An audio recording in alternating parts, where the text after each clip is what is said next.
outside also. So I don't know where that was. She said she left the notes somewhere. There was also a lot of people, so I didn't know too long. Good point. I just went to a It was really crazy there. Yeah, it was. All right, so the question on the floor, has it been answered well enough, or? Oh, yeah. We got 4 of us. All right, just the dudes. Oh, no, there's a... Fuck, I forgot her name. Oh yeah, Alasia, I just saw her. That's right. Alasia. She'll be back. At least I didn't call her that girl. So... Rhymes with Malaysia. That's how I remember. She told me the first time. So this one's okay? Yeah. Because the whole idea is you take that x out.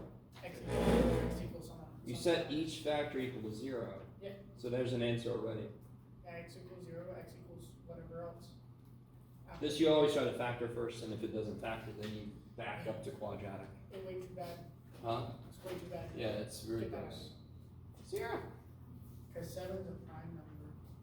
So remember, I at some point I want to focus on the 2 problems here where they have to graph stuff. Yeah. Oh, yeah. I'm debating. Let me see. Did I put one? No. Okay. And they can be minus. That's what you do in class. That's Yeah. just a pass. I'm going to. You're good. So guys, guys, Yeah. the trig graphic problem will be a bonus problem. We got enough other stuff to worry about. So I'll just tell you that right now. You guys with me? So if I want you to graph 3 sine of 4x minus pi over 6, then that'll be your bonus question. You guys with me? You guys with me? Yeah. You guys really with me? Okay. This is not as important as some of the other stuff that we gotta do. So, just to let you know. After everything. After everything? Yeah. Okay. If we still have time. Well, we can do that right now. That's something you would have to do on the test. Yeah. So, guys, everybody, real quick. It's still kind of open tonight, but I want to get to the graphing. Anas has a specific question right now. Was it this year? Yes. I was trying to break up that by over 8 or something, but Don't break it up. You're thinking backwards. Put it back together. What? Can somebody see this is related directly to a identity? Oh, yeah. It's just already been broken up. How do you put it back together? That's Now what's there that shouldn't be there? What number is wrong? 4. Alright, so I can rewrite 4 as 2 times 2, Okay. right? Does everybody see what this is related to? Yeah. 2 sine theta cosine theta, right? So if I just rewrite this as 2 times 2 sine theta cosine theta. How do I rewrite this? Good. 2 sine theta cosine theta is sine 2 theta. So it's be sine twice what? Pi over 8. Now the funny thing be the instructions said to rewrite as a single trig, but you can get a number out of this, because what's twice pi over 8? Pi over 4, sine of pi over 4, you know? Root 2 over 2, yes. Root 2 over 2 times 2 is root 2. Done. Yeah. I think we should all be able to take that home together. We will. We'll be in this one room together. Like groups like This is, Set groups. am I recording? Yeah, alright, gotta be careful. I get the over. This is not some other college in our district where they do such things. They try to keep Oh. it. They do things related to that. They do something called drop your pencil. So a student will drop a pencil and then they're able to get up and wonder and ask questions during a test. Whoa, that's actually. So the pencil could just be. Yeah, so go there if you want to not know anything. I'm sorry, I'm done being, Is there? I'm so done being diplomatic in issues like this. Anyway, sorry, I'll stop. What the hell? That's 'Cause I- actually crazy. I know. Alright, so is this okay though? I mean, you have to know your identities well enough to notice them when it's already been rewritten, right? So this goes right back to sine of twice theta. I like it. together, break it up, if it's break it up, put it back together. Yeah, that's one thing you can try to do. Yeah. Okay. All right. So let's do this. I'm gonna focus on number 4 and number 5 for just a bit, and then I'm gonna break it wide open to whatever you guys want to look at. So just to kind of make it easier for all of us, I went in and printed these out.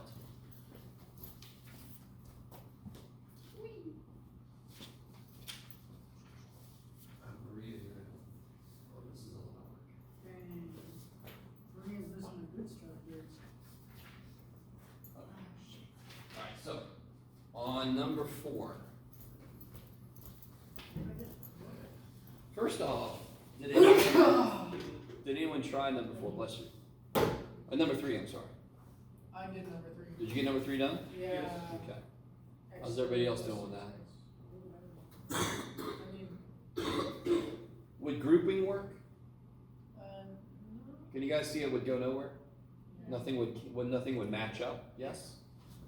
So you have to use synthetic division. So I told you guys synthetic division is a powerful factoring tool that people go into calculus knowing or not knowing, and then if you have some calculus teachers will show it and some won't, which just drives you crazy, but we'll see what you get. How do you even know, let's start with number 3. How do you even know what to start synthetically dividing by? How do you know what to try? I just try one. Yeah, 1 works, right? Yeah, I usually start with 1, but then it's the factor. But what happens if 1 doesn't work? What would you try? And there's other factors of 9. Factors of 9. And there's no number out front, because that if there was a number out front, that would have made fractional possibilities, right? Because it would have the factors of the last number divided by the factors of the first number, yes? You guys remember that? Possible rational roots?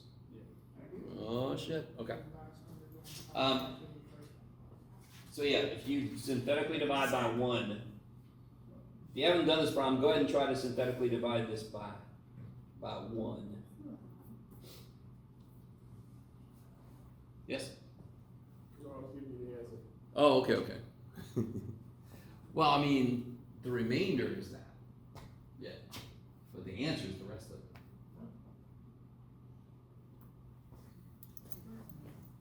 What's up? So how do you synthetically divide? What do I do? Drop down 1. Drop the 1 down. Multiply by 1. Yeah, multiply, add, multiply, add, multiply, add. Oh, okay, yeah. Right? When I say multiply, I mean multiply by whatever this number is.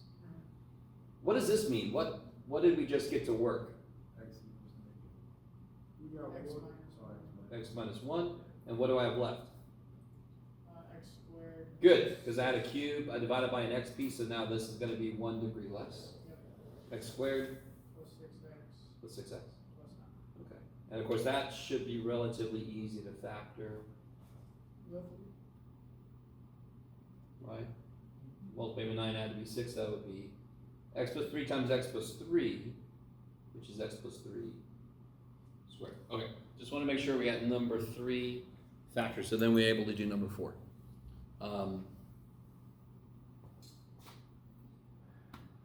So I say indicate end behavior. Does anyone remember how to answer that question? Yes. Well, first off, how to determine the answer and then how to answer it, yeah. What would you actually put down on your sheet? Like for an answer? Yep. I draw a mini graph with 2 Good. axes. Kick ass. This is a cubic, and it's positive, Yeah. so it's going to look like a cactus. It's going to do the little thing like that, right? That's the way to answer an end behavior question, at least for me. There's some funkier ways to write it that actually are less easy to tell what's going on. What are the roots? What's another name for the roots? Zeros. Yeah, the zeros. What's another name for the zeros? X-intercepts, kick ass. Yeah. All right. That's what I was missing. All right. How we doing so far? Is everybody decent? What are the x-intercepts? Yeah, 1, 0, -3. -3, 0. What will it do at 1, 0? Go through. Yes, why will it go through? It only has, or yeah, on power. It's got an odd power. Even power things look like that, they bounce. Odd power things look like this, they go through. Yes. So this is an odd power, it's gonna go through. It's pretty odd. What's it gonna do at -3? Will bounce. It's gonna bounce. Odd little fellow. Oh, you, you're gonna ask a question. Sorry, that was fun. My mind is like refreshing back to this. Oh, you're like, come on, brain, come to the front. All right. Exactly. Okay. Wait, Yes, sir. I do have a question. How do we know that -3 is the second power? Or- Where'd -3 come from? What factor did -3 come from? How many times did this show up? Okay, Where'd 1 come from? That guy. He showed up once, so his multiplicity is odd, he goes through. What does x plus 3 squared look like? Doesn't it look like a parabola? So it turns at -3. so when I did it originally, I had just guessed, or I didn't guess, but like I kind of like made an inference, and I found a -3 was the, what you call it, I mean, was the 0, but I didn't see it as as having another power. I guess that's my, Another way to look at multiplicity is how often does an answer show up. So like 1 shows up once because there's only 1x minus 1, but -3 shows up twice because there's 2x plus 3's. So the multiplicity of 1 is 1, the multiplicity of -3 is 2.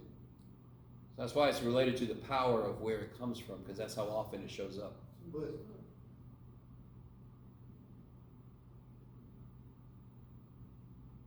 but see, now when you do synthetic division for -3, Yeah. it only shows up one. No. Or at least it seems like it only shows up. So help me out, Kelvin. What exactly did you synthetically divide? You have a -3 up here, yes? What'd you have here? 1, 5, Okay, so you started over at the beginning. 3. Now watch this. You ready? You help me out. What, so you Yeah, bring, 1, 2, yeah, -3 is 2. -3, and then 0. Now do -3 again. But see, I guess that was the thing for me. Like once I already got the 0, I didn't. So here's the problem. All right, you ready? You ready? This is beautiful. This is perfect. Everybody listen. This is huge. What's the first thing you divided by? You said 1, right? Yeah. All right. So I need this to make sense because this is a big mistake students make. The minute I get something that works, this is dead to me. This is gone. This doesn't exist anymore because now I've got x minus 1, x squared plus 6x plus 9. So now if you're going to divide by something else, you divide this by it. He's gone. He's dead. Because if you only start over again and do something, you're assuming it only shows up once. You're not showing me that it only shows up once. You assume 3 only went in once. Because you're like finding them specifically. Does that make sense so far? Okay. I also remember now that because it's the third power, we have to have 2. Yeah, there you go. I was about to say, we know there's got to be 3 answers. If 2 of them are real, the third one has to be real also, because complex answers only show up in pairs. Yeah. And if I do this, I get 1, -3, 3, -9, 0. And then this is x plus 3 itself, so I end up with that. Okay. I get this here, and this from what you did earlier. I'll back up. Kick ass. So the minute you get something that works, forget the original thing, yes? Okay. Coming back, we're working on number 3 and 4. And I gave this to everybody to help out.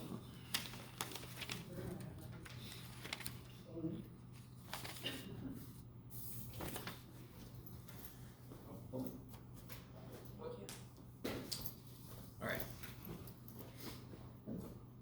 we're gonna use this paper here in a moment. To kind of summarize everything we figured out. What are my y-intercepts? Why is that easy as hell? Does anyone remember? How do you always find the y-intercept? Make x 0, and if I make x 0, what do I get? Negative 9. Behavior at the roots we already got over here. Okay, so let me summarize what we know. We know the end behavior is like this. We know at 1, 0 it goes through. Negative 3, 0 it bounces. And it goes through 0, negative 9. So let's see, we got 1, 0. We got negative 3, 0. My y-axis scale, I gotta be careful about. How are we all doing so far? I haven't picked my y-axis scale yet, because I might want to do one more point. Do you guys remember doing this? Does anyone see a good input to figure out? What's it gonna do? Like, it's gonna go, it's gonna bounce here, yes? It's gonna bounce there. Wouldn't it be good to know how deep, how far it goes? So let's put in there, like, I don't really care. What do you guys want to plug in? Yes, but Wouldn't the 0 be? yeah, the y-intercept we know, but I also kind of want to know how far. Does it go down and then back up through the y-intercept, or does it go through the y-intercept? I want to know how deep it goes. But I mean, we know it has to go back up at some point. Of course, I just want to know how far down it goes, or get some idea, right? Okay. So if I just pick a scale and I put negative 9 here and I just kind of go straight to it, I don't know, did it really go down and up back up to it? I don't know. I want just a little more information. So I'm going to plug in there f of negative 1. If I do f of negative 1, it's a little easier to do when it's factored. What's negative 1 minus 1? Negative 2. What's negative 1 plus 3? Squared. So I get negative 8. So it looks like it doesn't go down and then back up. So at negative 1, so I can pick this scale now. Negative 2, negative 4, negative 6, negative 8, negative 10. I can go by 2s because I know my highest and lowest is negative 9. That's the most extreme y value that I've got. So now I can set up my y-axis scale. 1 went to negative 8. 0, negative 9. So now I've got everything I need.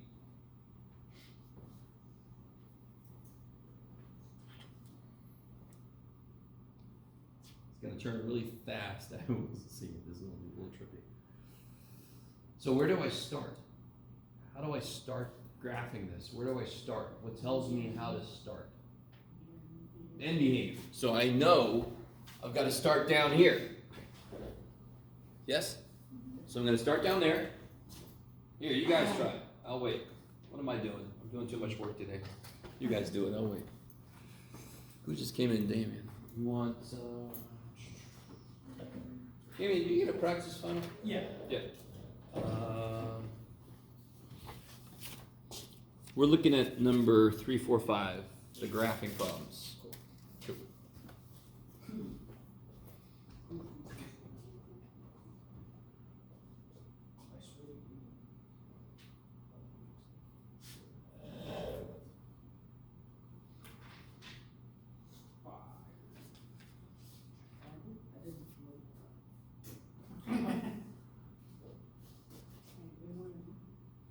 So we know it's going to start down here. I know it's going to bounce at negative 3, which is good because it's supposed to get down to these. So I know it's going to go through this. It's going to turn at some point, go back up, and go through 1. Now, just so you know, one big reason why I'm doing this problem, and it's definitely going to be in the final exam, is there's an entire 3 or 4 sections in calculus, which is all about using calculus to make your graphs better. So you're gonna be doing some by hand graphs. It's gonna be built on you remembering how this works, and then you learn a little extra stuff from calculus. Are you guys with me? So the more you are attuned to how this works, the better that problem's gonna be when you hit it in Calc 1. Okay.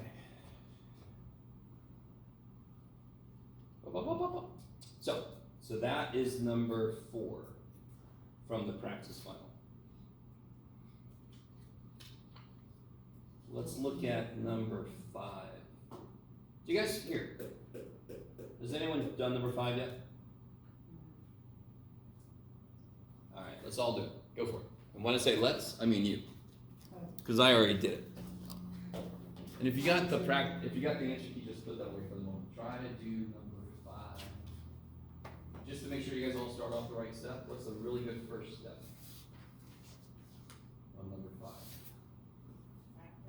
Factors top and bottom. What's up? I didn't get the answer. Do you want one? Yeah. Okay.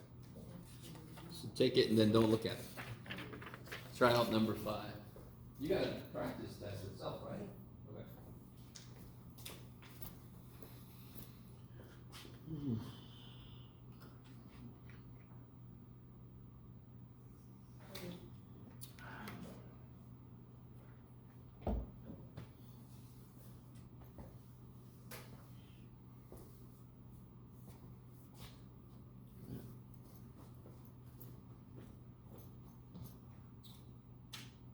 Very busy.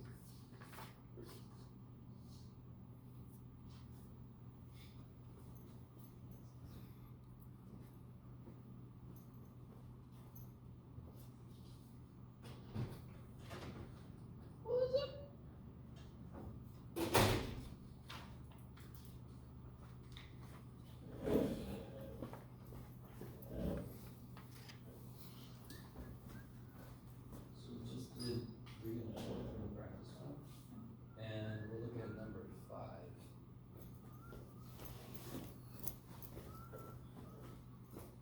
So you remember what we did this one from number 4.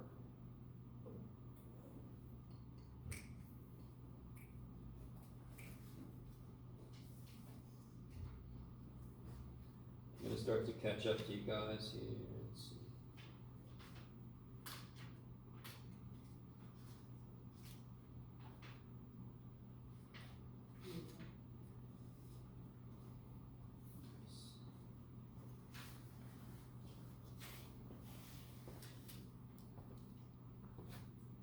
How do you always find the x-intercepts?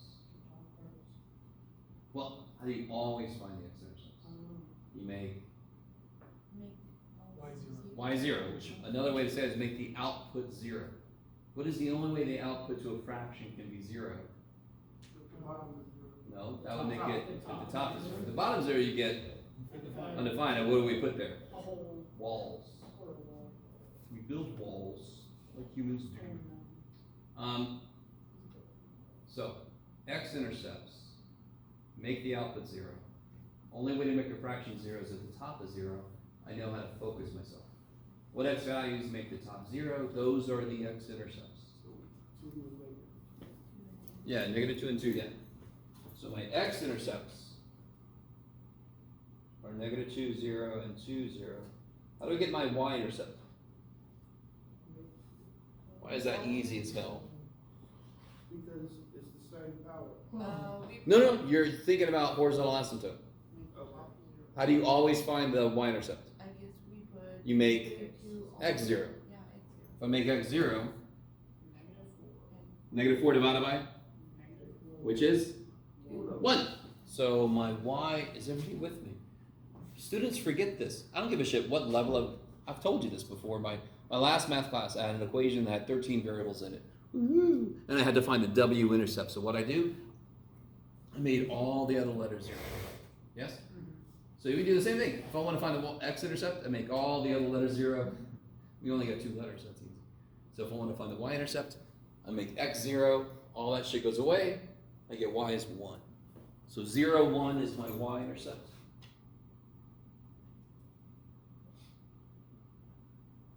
What kind of asymptotes can I find here?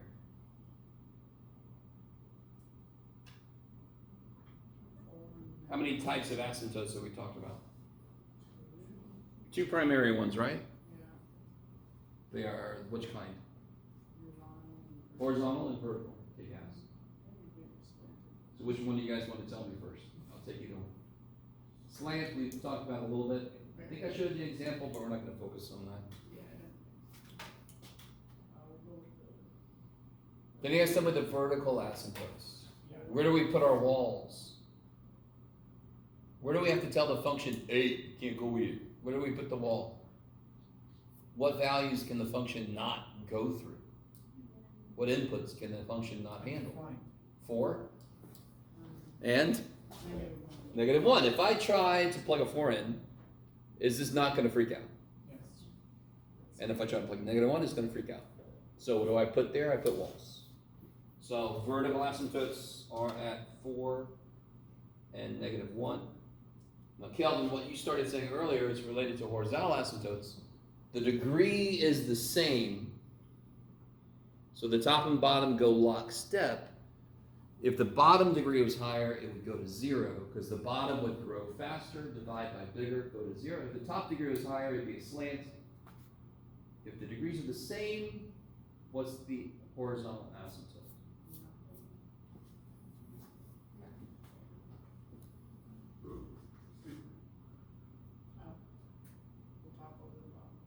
The leading coefficients, the ratio, right? So 1 to 1, so the horizontal is y equals 1. Does this sound familiar? Okay. So these are the VAs, and this is the HA. So again, if this would have been 3x cubed and this would have been 6x cubed, the horizontal asymptote would have been 3/6, y equals 1/2. So if the degrees are the same, it's the ratio of the coefficients. It's been a little while, but we talked about why that's true. Why do you think I'm being extra nice? What's up with these? Yeah, these are going to help you figure out where the function's going to be in the different regions, right? Can you guys go ahead and, well, let's see. I also ask you to do this right now because it's going to help you figure out what your y scale should be. So can you guys figure out what f of 3 is and what f of 5 is?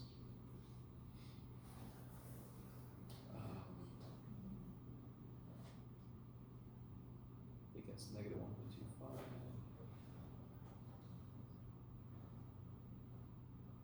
6 is 3.5. Alright, I don't know.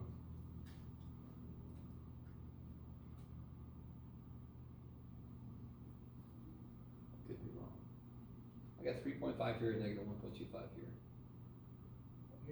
But that's in my head, I don't know. So you plug a 3 in, you get 5 times 1 over -1 times 4, you get -5/4, which is -1.25. Are you guys with me? Or you can just plug it into this form if you want to in your calculator, it doesn't matter. If you plug a 5 in, I like to do it in the factored form. I get 7 times 3 is 21 over 1 times 6. So 21 over 6 is 7 over 2 is 3.5. 21/6. Yeah.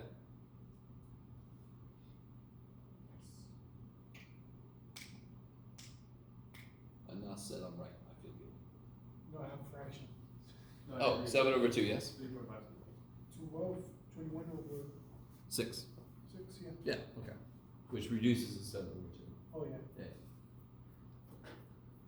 Do you guys feel comfortable that if I give you this kind of problem, you could find all of this? Is any of this more complicated, or you're not even sure where I got it from?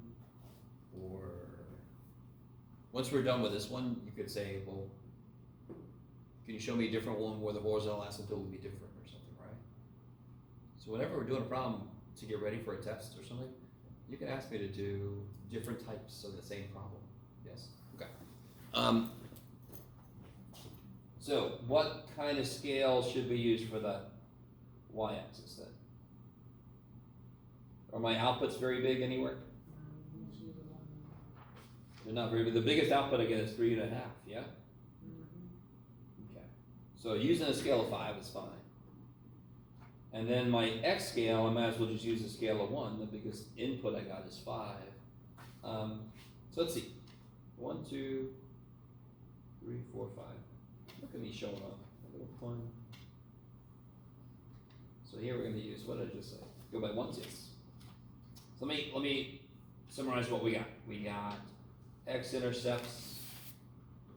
We got y-intercept. We got horizontal asymptote. We got vertical asymptotes. And we got function values. Woo! Okay, lots of information. So what I normally do is I do my x-intercepts. I can do now that I know my scale of my wax is going to be 1, I can do my y-intercept. What am I doing? You guys finished it. Get as far as you can. Just start plotting. Plot your walls. You can plot the points that we figured out from 3 and 5, and then try to connect it.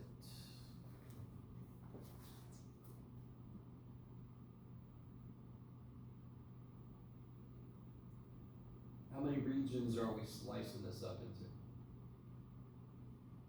How many vertical walls are there? There's 2 vertical walls. There's 1 horizontal one. Yes? 2 vertical walls. So I'm cutting it into 3 parts. Yes? Okay. I think we're being pinged by a submarine or something.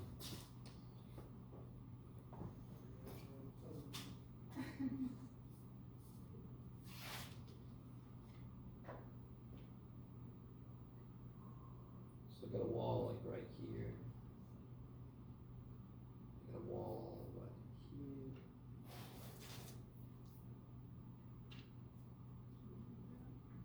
Got a y-intercept right jaw.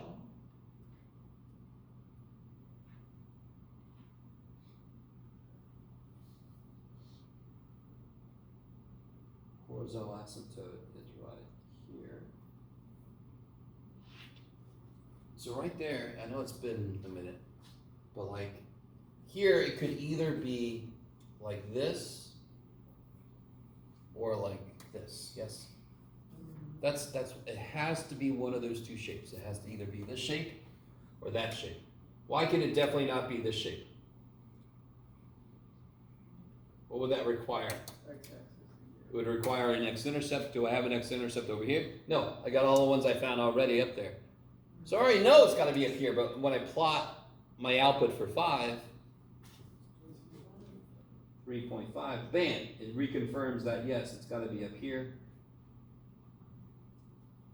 When you graph this, try to make sure I see you trying to make that asymptote work. You see what I mean? Okay, 1 beep's fine.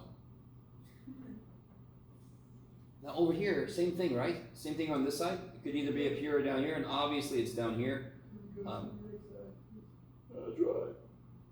One other thing was, I didn't mention this, but the multiplicities on my x-intercepts are both odd. Do you see that? So I know it's going to go through both of these intercepts, which pretty much tells me what it has to look like in the middle. In general, it could look like this, or it could look like this, or it could look like this. We do that again. It could look like a little parabola, because see how it approaches both walls? So that's generally legal. It could look like a cubic dude going this way, or it could look like a cubic dude going that way. That's basically the 3 things it could be doing in between those 2 walls. Because what's it got to do here? It's got to approach that wall, doesn't it? Either down here or up there. What's it got to do over here? Approach the wall either there or down there. Okay, and one I left out is a down parabola. But do you guys see? I know it's got to go through there. I know it's got to go through there. So it's got to be this guy. gotta go through, and the only way it could possibly come back is if there was another intercept here, and there ain't, so too bad for you. Okay, maybe. This is a highly constrained graph. There's only so many things it could do, which is why we only need so many points. So I know it's gotta go through here, and it's gotta hit this one, and it can't go through again. So it's gotta look like this. And of course, on this part of the test, you'll be able to use your graphing calculator so you can actually check it. I remind you, be careful about just copying from your graphing calculator. Because if your graph does not match your work, that's bad. I'd much rather your graph be wrong, but correct based on your work. You'll lose fewer points that way. I don't know if that makes sense to you guys. Okay. Well, why did it look like that, not like this? Because our power is like. It's gotta go through this, yes? Yes. So it's gotta go through, so there's no way, if it goes through, it can't get back up here, because there's no x-intercept over there. And it can't get back over here, because there's no x-intercept over here. Since it's gotta go through here, it can only look like a cubic dude. If it bounced here, that would be parabolic, yes? Or if there were two x-intercepts, then it could be parabolic, yes? There's just one x-intercept, and it's got to go through. And when I say one x-intercept, I mean in this region. And we have 3 as negative 1.5, and that's down there. Oh yeah, forgot about. We didn't even need that. I was being overly. So 3 is negative 1.25, which look at that. Oh, where did he go? Yay. Serendipity. Yes. Why don't the horizontal asymptotes matter that much when you're Why don't they what? matter? Oh, okay. It's perfect.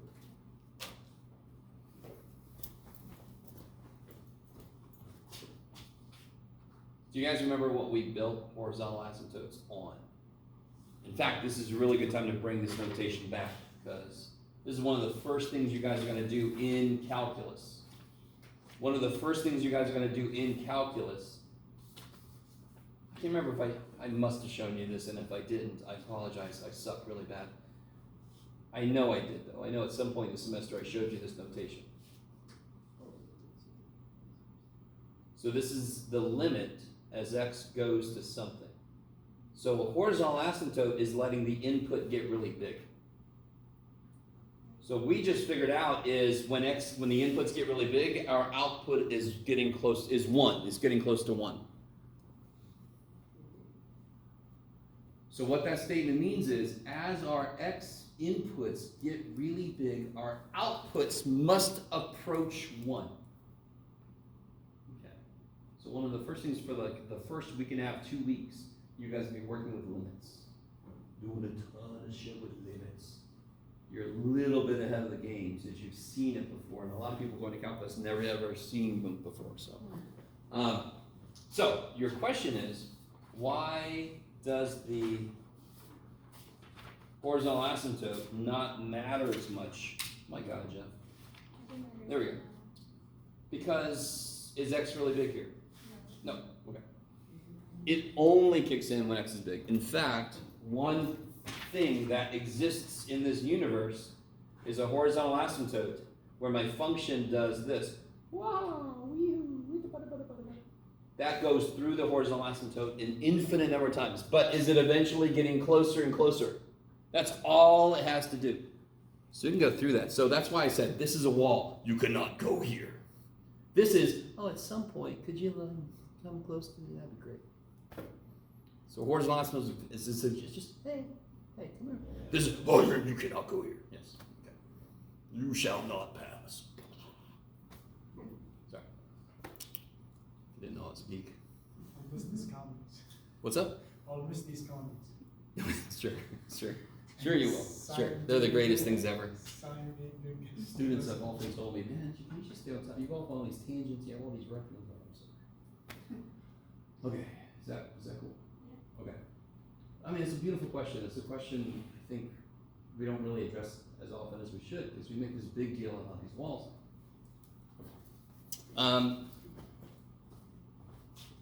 So those are the problems I definitely wanted to focus on, because these are kind of big. These are gonna come back in calc. This is not gonna be a big part of calc, but it's gonna be a decent little chunk of one of the chapters in calc. And throughout all of calc, the better you can make yourself a rough sketch, the better you're gonna be at doing problems. So this class, pre-calculus, and this class, they are supposed to put you through a bit of a gauntlet of graphing stuff. So that when you get to calc and you need a rough sketch, that's easy compared to the stuff I put you through. Make a little rough sketch and then you can kind of do stuff on it, just a little visual anchor, you're golden. Okay, maybe. Okay. Let's see. So now the rest of the class is wide open. So whatever, if there's something on here you want to focus on, even if it's something we already talked about, we can talk about it more. We can talk about factoring. We can talk about something brand new that we didn't talk about last time. We just sit and stare at each other. There's all kinds of stuff we can do. Can we go back over like 6A and 6E again? I know we touched on it quickly last night, but. Oh yeah, sure. Okay. So I talked about this last time, but how would you do 6A?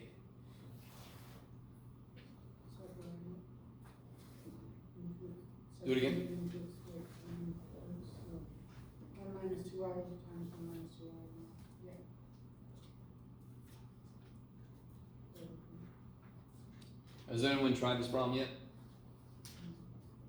So just like, I think last night, at some point I said something like, you can't do 2 times 5 times 7, all 3 of those numbers at once. You do 2 times 5 times 7. It's exactly what you do up here. Yeah, I remember that. Well, it's just yesterday. My memory leaves a lot to be desired, so. It's not just because I'm old, it's been my whole life.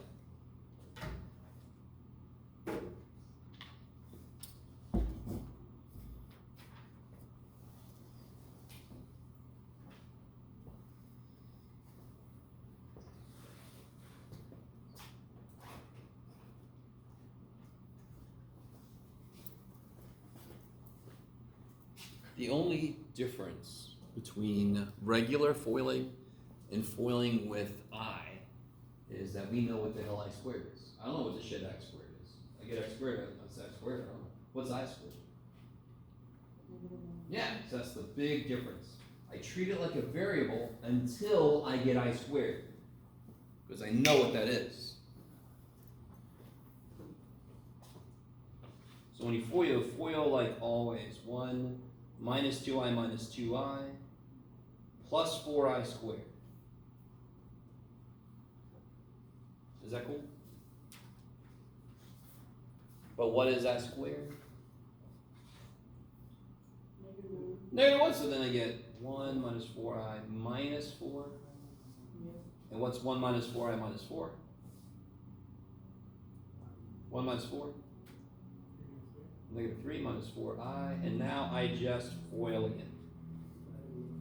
So exciting. So, if I gave you a problem that said 1 minus 2i to the 8th power, you are allowed to come up and kick me, because I ain't gonna do that shit. You see, that would just be busy work.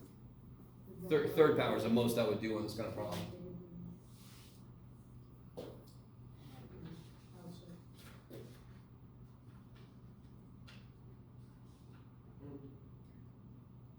Now you just FOIL again. Huh? I to the third would just be. Oh, you shouldn't get I to the 3rd. No, I'm just. In general, I to the 3rd would be I squared times another I. I squared is -1, so it'd be negative I. You see what I mean? Okay. Isn't I cubed I squared times I? I squared is -1 times I is negative I.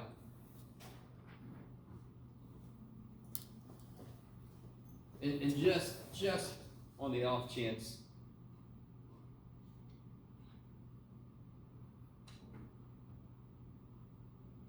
you guys remember this? Here's 1, this is I, this is I squared, which is -1,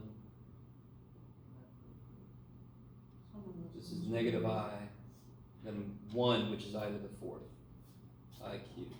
So I I squared is -1, I cubed is -I to the fourth gets back to 1, and then it repeats, right? This is the physical nature of an imaginary number. The name imaginary is dumb, but it's stuck. What you gonna do? And I could do like this again, just one more time. And us. I was about to say. Remember the video? Sorry.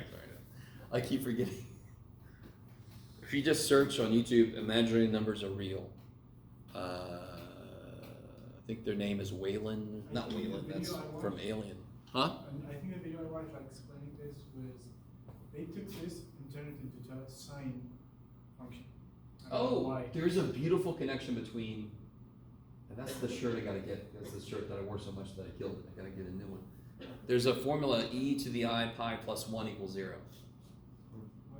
So in Calc 2, you actually learn the connection between complex numbers and trig functions. And somehow they're connected through E. That's enough for now. Just a little teaser for something that's remarkably not intuitive. Oh, because of Euler? Huh? Because of Euler? Euler, yeah. If you show this to a math geek, they'll just like take a moment. Because it's got 0, it's got 1, it's got pi, it's got I, it's got E. Holy shit, all in one equation. We go, oh my god. Okay. You guys tolerate me, I appreciate that. So you said also, which one again? E. Oh yeah, E. Does anyone remember what the shit to do with E? It's something like rationalizing? Yeah. You multiply the top and the bottom by something that makes the bottom become real. The bottom is currently complex, so I want it to become real. Square. No. The opposite somehow. So let me see if I can get you guys with me. Real quick. If I had a different problem, if my problem was this, what can I multiply the bottom by to make it become real? I, good. If I multiply by I got to do the top also, I'll get this. Which is better than dividing by I. Multiplying by complex numbers is better than dividing by complex numbers because they're freaky enough already. So that's not going to work here though. If I try to multiply by I, it'll make this become -1, but then this picks up an I, and it's still freaking imaginary, right? So what I do is, I multiply by, if I multiply 2 times 2, that's 4, that's great. If I multiply 5i by 5i, that becomes 25i squared, that's -25, that's great. You with me so far? Yes. But I'm not allowed to just multiply parts of something. But if I do this, the only place that the I could have stayed alive cancels. I don't give a shit about names as much as I care about process, but does anyone remember what this thing is called? The conjugate. It's the conjugate. Huh? What'd you say? Yep. The contrary. Contrary? The No. Conjuring? The conjugate. The Conjuring. The conjuring, yes. You gotta clap and then you jump. I'm lost. I don't even, what are we on? The Conjuring 8? What's out now? I don't know. Who cares anymore? Yes, like conjugate your verbs, exactly. But not for the same reason. Whatever, yeah. So if you multiply top and bottom by the conjugate, the bottom will become real. Sorry. Is that a reference from the movies? No. Okay, that's good. If I multiply the bottom by something, I gotta multiply the top to make it legal.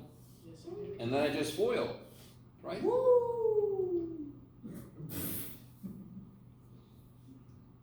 That you do. I'm gonna miss you guys. But you guys can miss me. We know.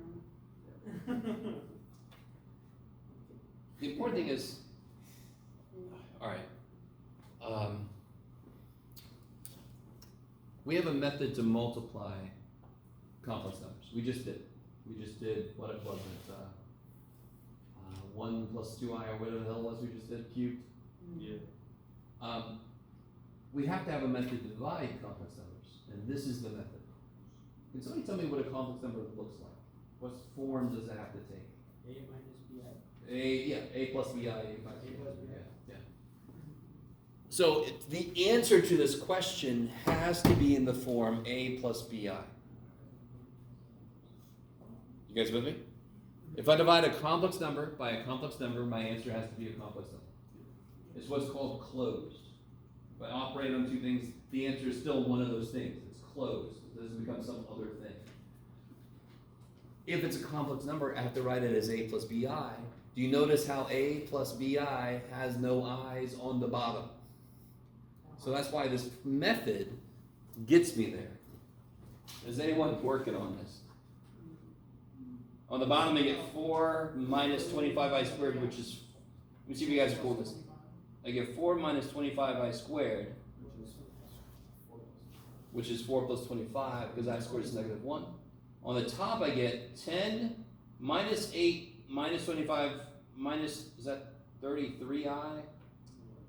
Plus 20i squared. I wonder if I did that right on this key. It doesn't sound familiar. 10 minus 33i. I squared is negative 1. So we get negative 10 minus 33, become a thing, over 29. Now I could, now here that's fine, but I could make this negative 10 over 29, Jeff. Minus 33 over 29. Is that a plus b I? Yes. As long as the b is negative. So that I put it in the form a plus bi. So that's how I know I'm done. Okay.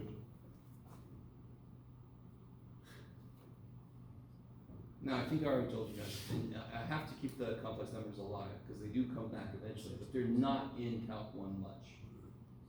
Notice I said much. So they are in Calc 1, they're just not a big part of it.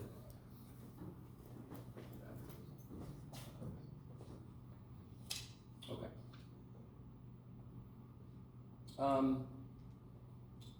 So, tonight I left wide open for you guys. I didn't structure anything. You're all like, what else is new, Jeff? Stop it. Is there any part of this or any part of this you want to talk about we haven't talked about yet? Any problems you want a different example of? Any problems you want like lightning round? Like we could do several and talk about horizontal asymptotes and a bunch of different situations. We get anything, any concept you don't feel comfortable with, I can make, dude, I can make problems like you don't even know. Or not? Let's see. Sorry, I can't. Oh yeah, I love GB. You would, Joe. Do y'all agree that if that problem would have said cosine x equals 1/2, would y'all agree that would have been much easier? The problem cosine x equals 1/2. We did that, didn't we? We did that exact problem. And it's asking me what angle makes cosine 1/2, and then you can just think about and get the answers. Yes. This is obviously more difficult. Does anyone notice anything about trig? Yeah, there's an identity there, right? So what is the identity? I can almost hear you. Why is there like a parade happening outside? Sorry. Do it again, parade. Cosine 2x. Yeah, it's a double angle formula for cosine. It's like the first level double angle formula. Yes.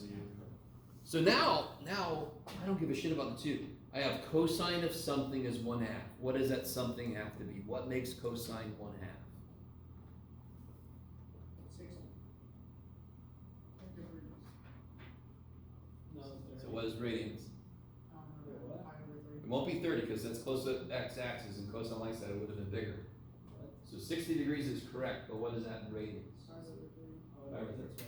Cosine like x, it's big when it's here, it's small when it's there, it's got to be here. Yeah. Is everybody with me? So are you guys to the point now? I know we didn't do like a ton of these, but if I have a 2 or a 3 or some coefficient on the x in my trig function, I don't care. The last thing they're going to do is divide by 2. So I solve for what the angle, what's the angle? 2x. So what does 2x have to be? Pi over 3. Or what else? What else makes cosine positive 1/2?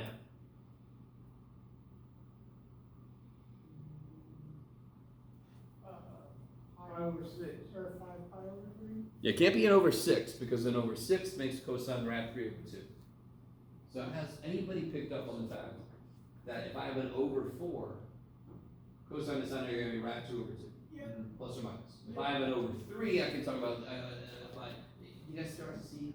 So if over 3 makes cosine 1/2, the other answer also has to be over 3. It's got to be some 60-degree referencing. So 5 pi over 3, because cosine is positive when x is positive, first quadrant, fourth quadrant, 5 pi over 3. Okay, maybe. What about 7 pi over 3? Then you can go beyond, but how are we gonna go beyond? We're not gonna go beyond detailed. We're gonna go plus ultra. How do I catch all the other answers? Plus 2 pi. Cosine minus 2 pi k. There we go. Oh my god. Or Damien, if you want to, you can list all the infinite answers, okay? I can do that. In 2 hours. No. 2 hours. Okay. Because all of time exists. If you don't do that, you think. All of time exists at the same time. so- Only Damien. Okay. Only me. I want it. Okay. Yeah, cause like, I can like stop time. Oh, sweet. That's useful. Because all the time exists at the same time, right? All at once, cause like the rules of reality are. Okay, so what's the last thing I would do? Why am I not done here? Cause there's 2x. Yeah, so the last thing I do is just divide by 2, right? Then it becomes what? But divide by 2, this becomes pi over 6, plus or minus pi k, right? Just divide by 2, is that, are you guys with me? Yeah. So if you see cosine of 11x equals something, the 11 doesn't mean shit. You solve for 11x, then you divide by 11, yes? If I don't say I want all the answers. If I don't say only on 0 to 2 pi, I need all the answers, which means this plus or minus 2 pi k thing. Cool. Or you know, Or listen. just list everything. Stop time, list them all. I don't care if stop time, it's still going to take you forever. No, I found a way to do it. Okay.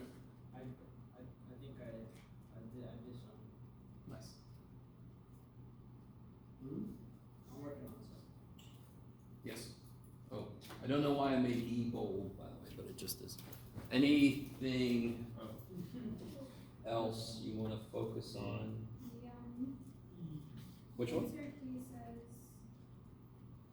pi over 6 plus or minus pi. Yeah, totally. Yeah. Okay. Oh, Because we forgot after to we say divide by that. 2, yeah. Sorry. Yeah, you're good. You never know with past Jeff, sometimes he's really silly. There is an answer. What's that one I thought was wrong? What's the one we just did?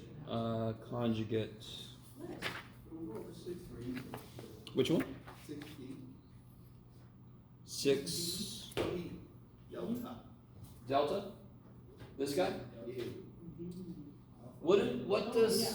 What's the relationship between log base 7 and 7 to a power? Okay. What's the relationship? Guys, what's the relationship between 7 to a power and log base 7? They like cancel out. It's this, yeah, because what are they? They are, what kind of functions? Inverse functions. So if only that 2 wasn't in the way, that 7 could cancel with the log base 7. Can't you like move the 2? Where do you put it? In front of the side. Above the as an exponent, right? Okay. So if I move this 2 up and over, these 2 would do what to each other? So then I get x squared. Yeah.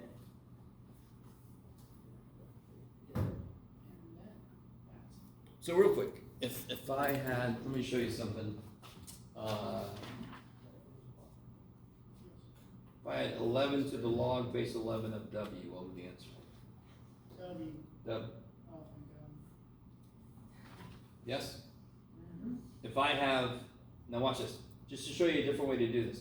If if I have 11 to the 3 log 11w, I could actually write this like this. Now this is just another way to do it. Do you see why I'm allowed to do that? What would I do with these two powers? Multiply. Multiply them. Do you see how this is legal? Yep. And what did we just say this is? Cancel. Inverse. So I get what inside? Not dead inside. What do I get? W. W to the third power. Now what's the other way to do it? Take the 3 up. These kill each other. I get W to the third power. So of course you get the same answer either way. It's got to be self-consistent, right? 2 entirely different ways to get the same answer.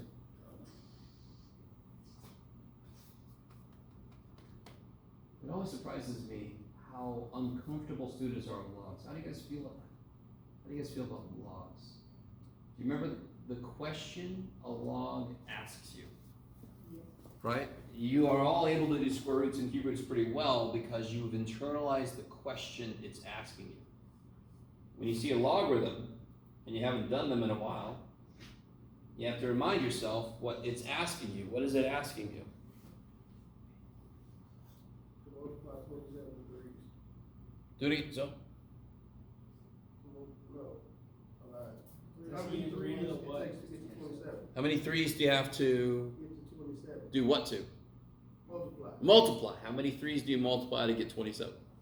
Another way to say it is, what power does 3 need to become 27? The answer to a log is always a power. That's why the properties of logs are the same as the properties of powers. So yeah, this would be 3 because it takes 3 3s to multiply, or 3 needs a power of 3 to become 27. So what? Sorry. I gotta humor myself. What would this be?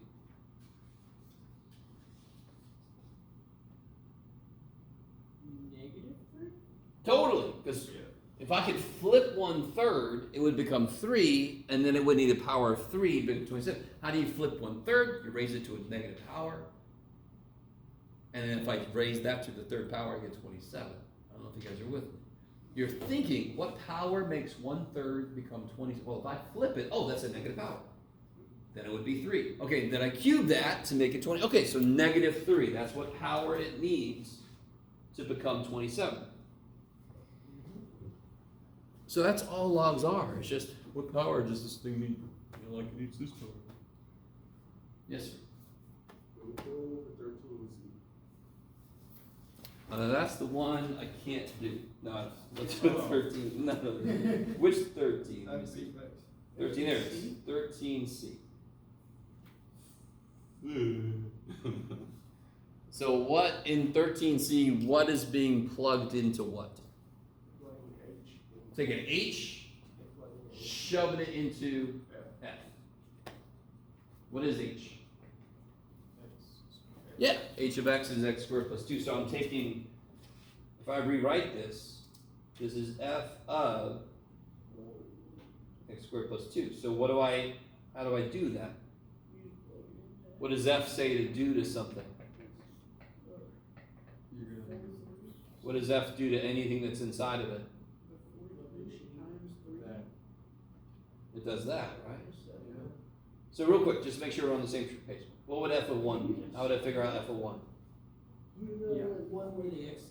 Plug a 1 where the X is, right? Yeah. So here you're gonna plug in X squared. So I'm going to plug X squared plus 2 Where the X is. where the X is. Yep, then you distribute And then I distribute, get my numbers together. Yes? 3X squared. Functions are very single-minded. They say whatever the hell you put in, you put that in. I don't know how else to say it. Okay. So F of 3, you put a 3 in place of the X, so you put a 3 in place of the X. I mean, it's very single-minded, very direct. It's just substitution. That's all that function notation computation is.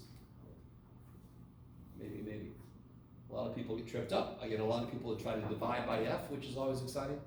But this isn't F times this. This is F of this. This shit is connected. You can't get rid of it. So B, you'd have to put the square root both from the bottom and the top of G. No.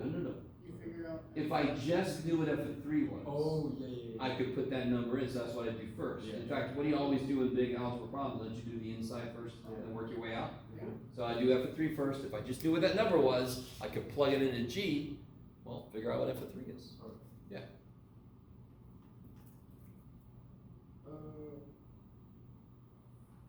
13 F. So what's domain? So then is the number, the set of values that you can put in without like even, without. Freaking it. So the only value that would freak out would be -1. Good. So what's the domain? All the numbers except for -1. Kick ass. And I would accept exactly that. You could put an interval notation, but I'm not that picky. What about E? Is that cool? Yeah.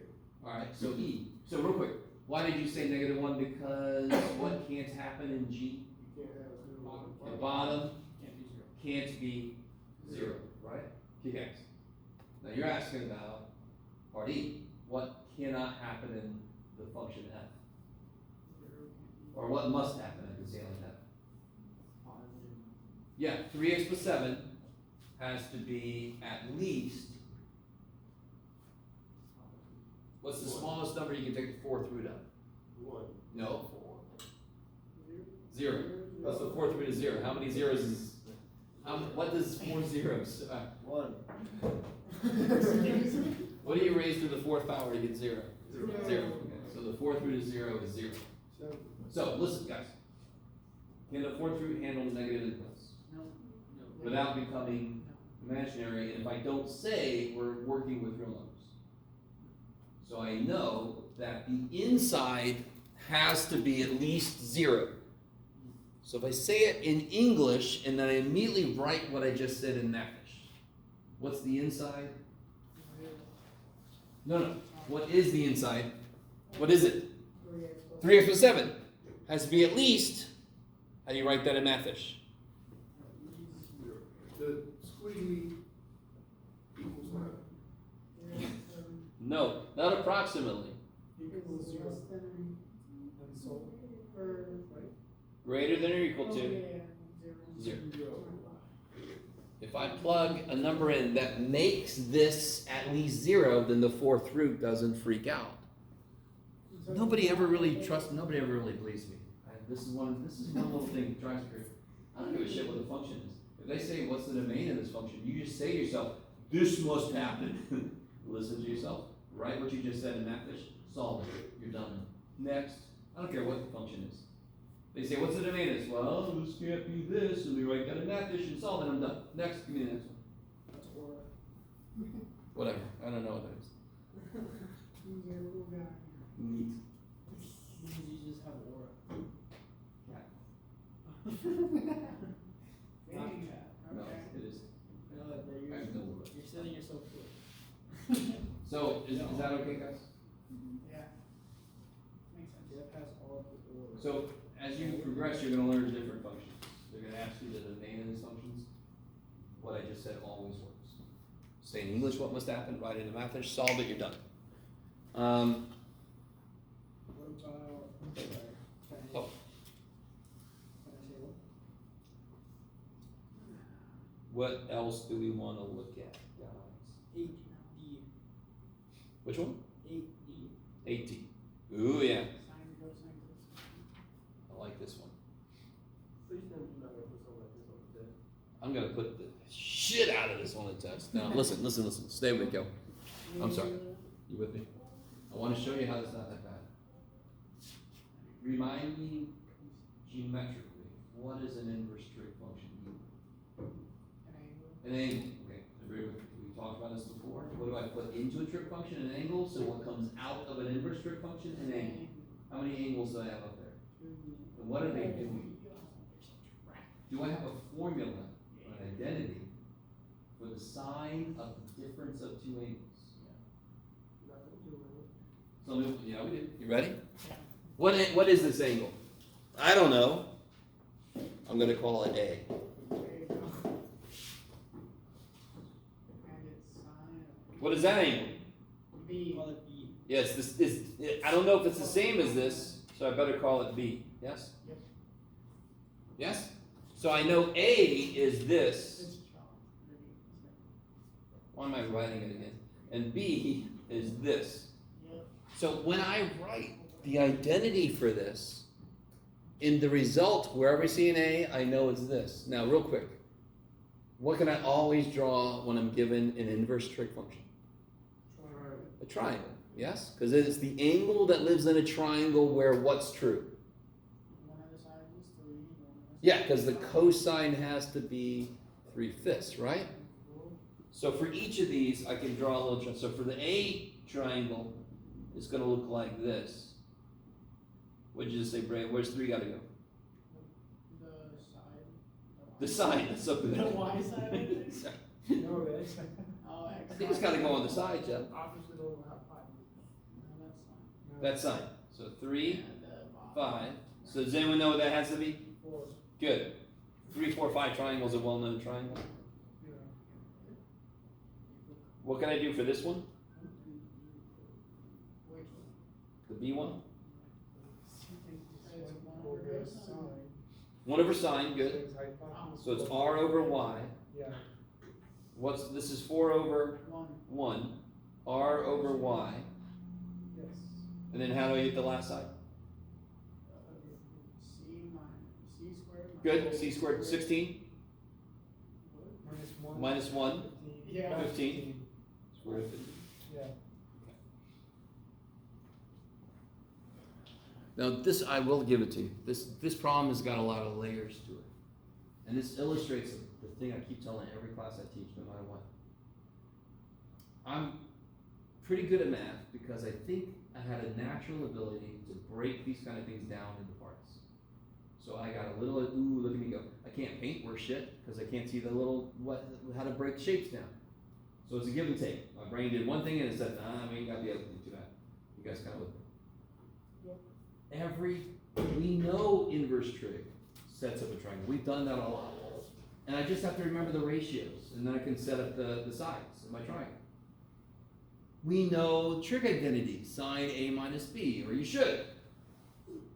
Now this problem's got all that happening at once. Now let's focus, I focus on my triangles for a minute. Now let's focus on the identity. What is the identity for sine of A minus B? Sine A cosine B minus. Because sine is the nice guy, right?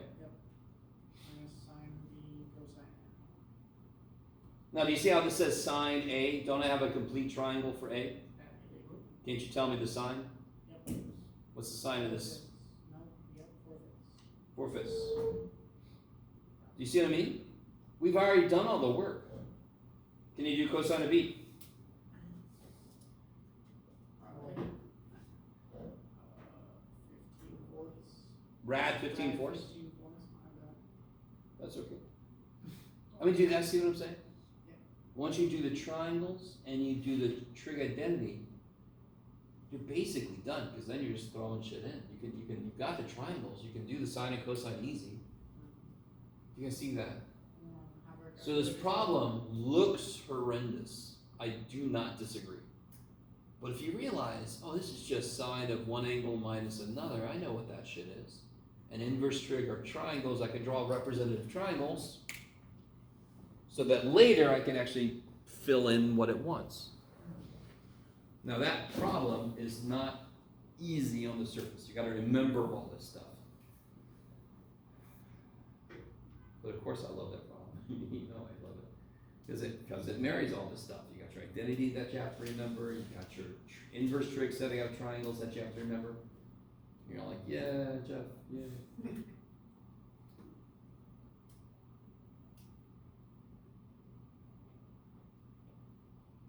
Which part of this do you hate the most? Which part of this problem?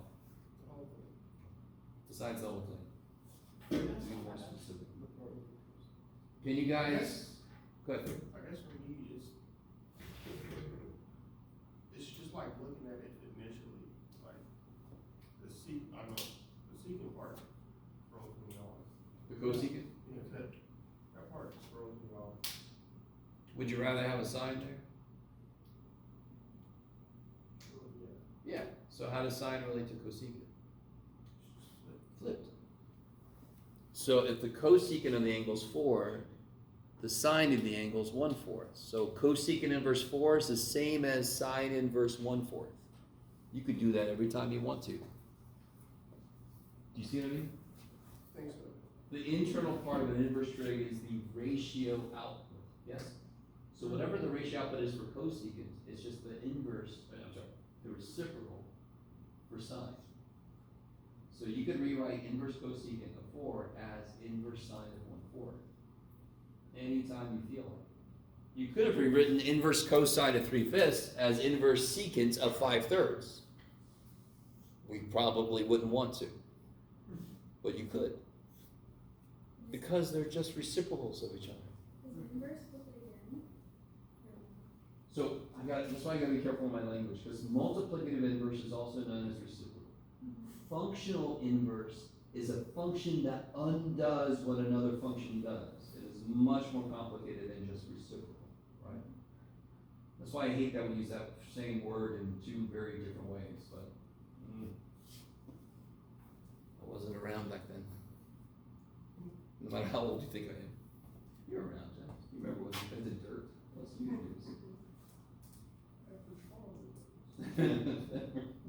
You remember the word before dirt? French fry remembers. Not sure how we got the wheat to make these cookies. All right. So, okay. So, I mean, here's another example of this kind of problem I could give you. You ready? I could give you this.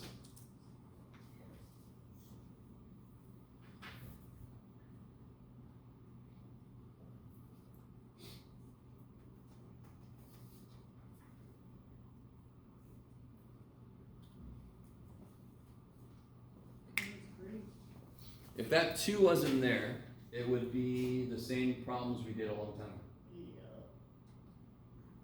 The 2's there, so I mean, what identity is this related to? So inverse cosecant is what kind of thing?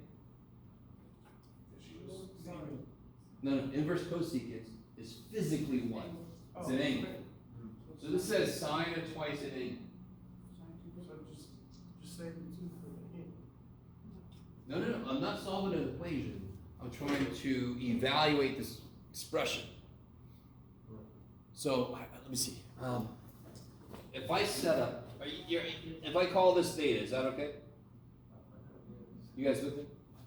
We know everything about theta. What do we know? What can you put in this triangle for theta? And again, if you wanted to, this could be, you could do this. How could I rewrite this? What would I put here before I replace cosecant with sine inverse?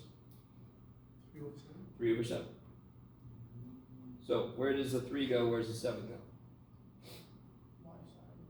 Y side 3. 7. We know everything about theta, and I can get this last side 49 minus 9, so I get square root of 40, which is 2 squared root of 10, whatever, who cares? But that's not what I'm taking the sine of, is it? What am I taking? Am I taking the sine of theta? What am I taking the sine of? 2 theta. I desperately, oh man, this is one of those things. I know everything. Wow, that works. Well, You ask. I know everything about theta, yes? yeah. If I ask you what the tangent of theta is, bam. If I ask you what the cosecant, bam, right? You guys can tell me. Yeah. What's this dumb thing asking me for? Sine of twice the you asshole problem. Can I rewrite this in terms of just theta, not 2 theta? Yeah. So just to make this more in your face, this is sine of twice an angle. What's the identity? Do you guys see why this is so powerful? I don't know shit. I don't know shit about twice theta.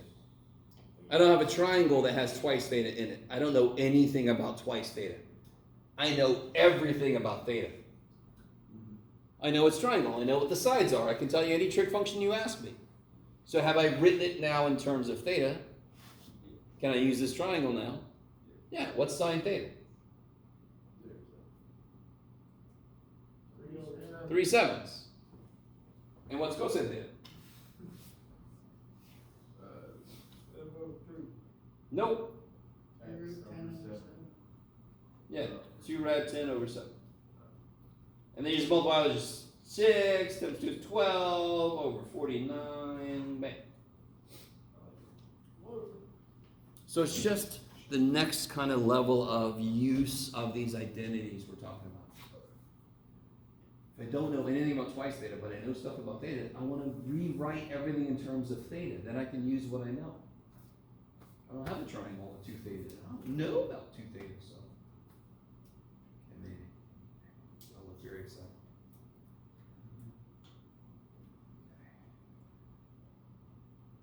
So, anything other, you want to switch topics? What else we got? You gonna drop any homework? Are we gonna see? Then what?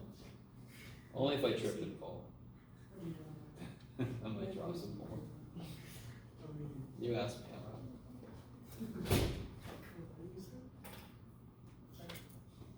So here, who has not gotten the answer key yet? Who needs an answer key? Not us.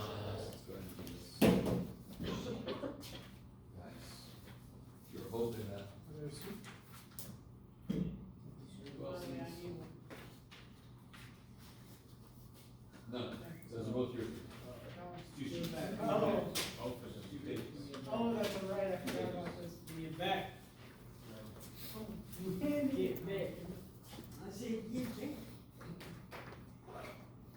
Oh, real quick, guys. Did you get my? I sent an email out over Canvas about the message for future Wednesday anyone students.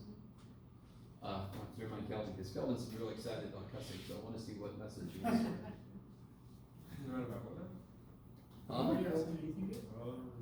So just check your Canvas email. I have a link to the docs. You can put messages up there. You can put images up there. Obviously, if there's anything questionable, I'm going to use it and give it to my future class. But It's gonna be you, right?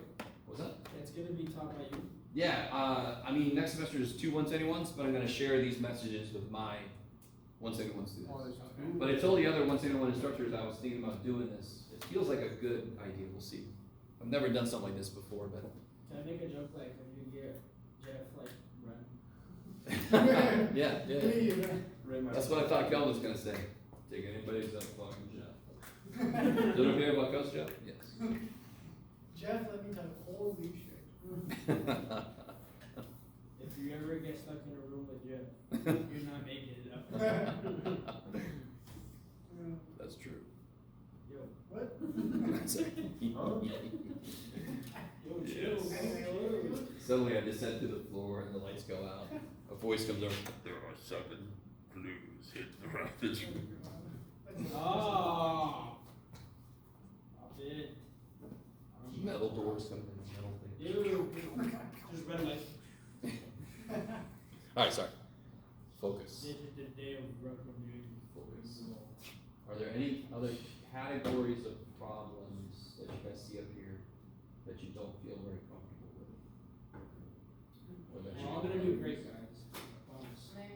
By we, I mean all of us. Yes. On the same topic, we can go over C? Uh, I'm sorry, for 8C. which one? 8C. 8C. I promise you all gonna do that. Oh, yeah. So 8C is a little more straightforward, believe it or not. It's, can you set up the the triangle for this inverse trig? What is y plus 1 over?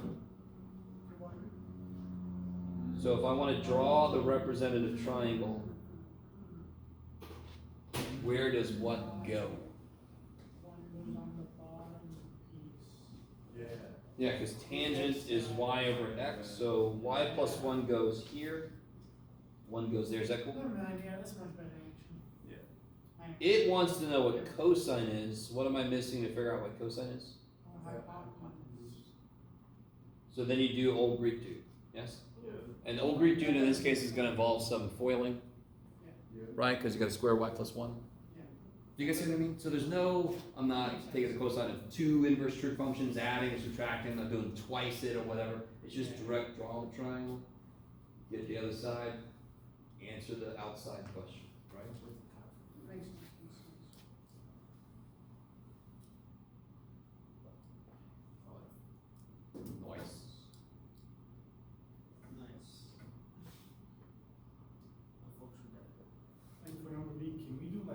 sine and figure out what that is and just flip what that is? Not for part B. Why won't that work for part B? The thing you're talking about will work, but for part B, what's secant related to? Cosine. Cosine. I mean, if we do something, cosine. If you do cosine, if you pretend like it's cosine and then you flip it, you're golden. Well, you're right. Oh, so we need two. If I ask you for the secant of something and you figure out the cosine, you just flip it and you're right. As long as you did that work right. Okay, Last time we did number 13, and I think we also did a law of cosines example. What you got, Gil? I was just wondering, can I get an answer? Oh, I'm sorry, dude, yeah. Noah, did you let me know? I gave him out a second ago. That's all done, all we can do. Thank you. Well, Max 28 is final tomorrow as well, right? 'Cause tomorrow is- Yeah, I give 2 finals tomorrow. Yeah. I'm gonna make pumpkin bread tonight. Just for our class, right? Huh? Just for our Just for class. our class. No, I'm making 4 breads. Wow. I'm gonna bring 3 tomorrow and then 1 for my Thursday class. Yeah, you should make some cheesecake and fudge as well, just for this class time. Just saying. No. Good try. If anybody else wants to bring anything, you don't have to. Just let me know. It's okay. But we'll have at least some pumpkin bread and probably some. Oh, we'll see. Nice. Oh, yeah. I make really good I make really good carrot cake, but I do not want to. I'm sorry, because I start and I peel the carrots and everything. Wow. Yeah, you do it the long way. It's so hell yeah, dude. It's so good. What's the cost? You ever made your own pizza crust? Yeah. Yeah. That's the way to go, man. Oh, that's some cool shit. Yeah, it's nice. It was so fun making pizza, man. Yeah. Sorry, now I'm hungry. Shit. What we got? Anybody else? Anything else? Can We- we do another translation one? Translation. Like, question 11, or if we do question 11? So you want me? We can do a different function. You want that? Sure. Okay. Here we go. So the funny thing is, which translations are happening is independent of what function I'm giving you. So like, if I had this here,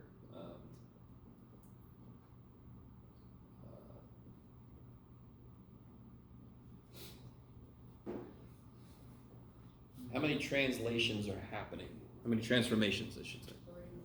There's 3 transformations, right? Order operations come into play. So what's the first transformation I should make? -1. Officially, that's the last thing I do, because that's order operations. Oh, wait, What would what are you we do doing? first? When you do this first? Transformation. Wait, what are we talking Transformations. about? So I'm gonna take this graph and I'm gonna move it to become this graph. By the way, this is a 3, that's not a cube root. So what is this telling me to do? Shift it left. No, right 2. Right 2. Because the first thing I do is take 2 away from you, so all the inputs have to be 2 bigger. Because that always seems counterintuitive to students. But I always see this as somebody at the door is taking $2 from me, I better take 2 more bucks to get in from a cover charge. Okay. What's the second thing that's gonna happen? Up 1. No, that's the last thing. Oh, I'm done. Stretch of 3. Stretch 3, Oh, the stretch. which I also would accept triple all outputs. Guys doing a lot too much. That to me is more practical. So do you guys remember what a square root of x looks like? What that function looks like? What that graph looks like? This It's is like like a tail. Sorry. And Nas just goes, Because I, Yeah. square root of 0 is, 0. square root of 1 is, 1, square root of 4 is 2. 2. So it looks like 9 is part of a parabola that fell over, yes? What do I do with every point? That point, I'm gonna do what with it? No, Move it right. right 2, Up and stretch it by 3 and then triple it, yeah, so I'm gonna have to go, god damn it. Just put a times There we go. 3 on the thing. So 1, 2, triple it, bam, bam, and then what's the last thing I do?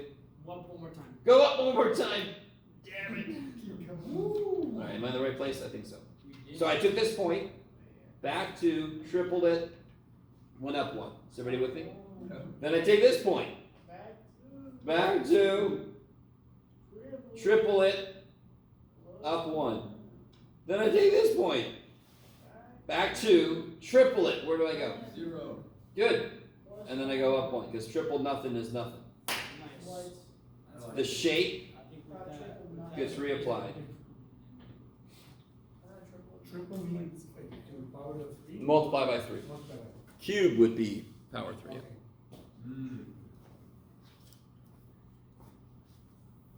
Well, that's why I kept stressing those anchor points.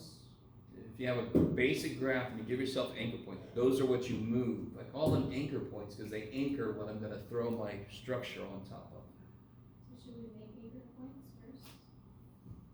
Yeah, you do this base function first, giving yourself I always do at least 3 points to move around. Then I move them the way that I told myself to, and then I put the shape back on. My favorite phrase.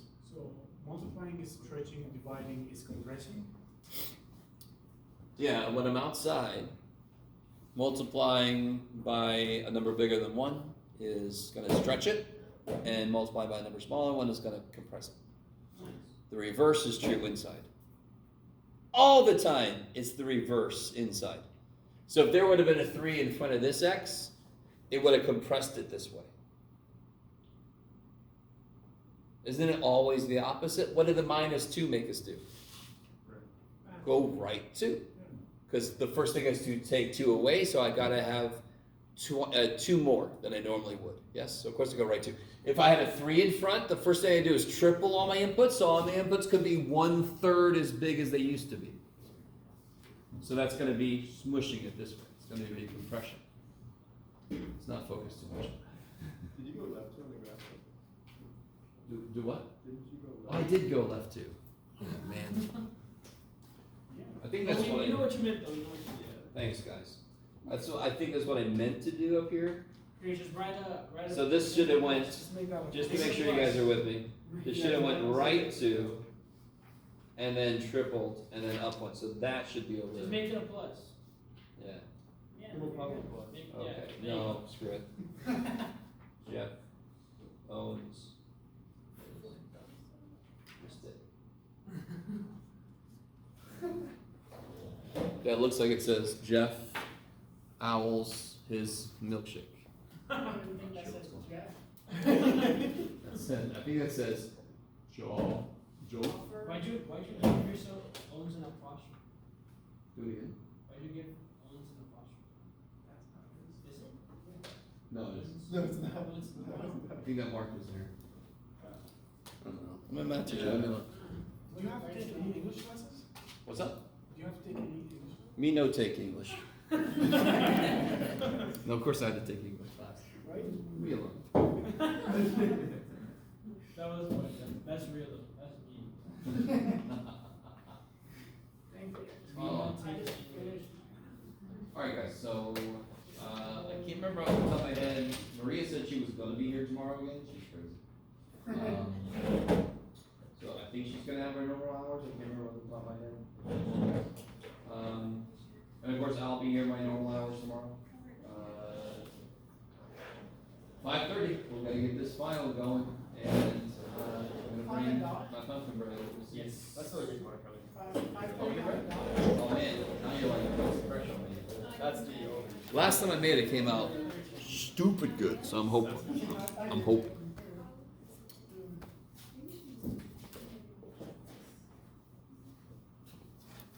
How are we gonna get the last result? So guys, I'll say this again on the, when you take the final. You could email me, I don't care what you email. You could email me and just say, hey Jeff, whenever you're done grading, send me. I love it when students say, I'm sorry, I'm sending this. I'm like, I don't give a shit. I'm not gonna look at your email until I'm done grading. So just say, hey, can you let me know how we did when you're done grading? And then I'll get back to you when I'm done grading. Or you wait till self-service updates, cause I should be done grading the next morning. And I'm gonna put the grades in. They normally update overnight, I think, but like I said, just, It updates immediately. huh? It updates immediately. Some services. Really? updates- Yeah, that's But different. when everybody uses self-service at once, it's just I know, but it used to be like overnight they updated the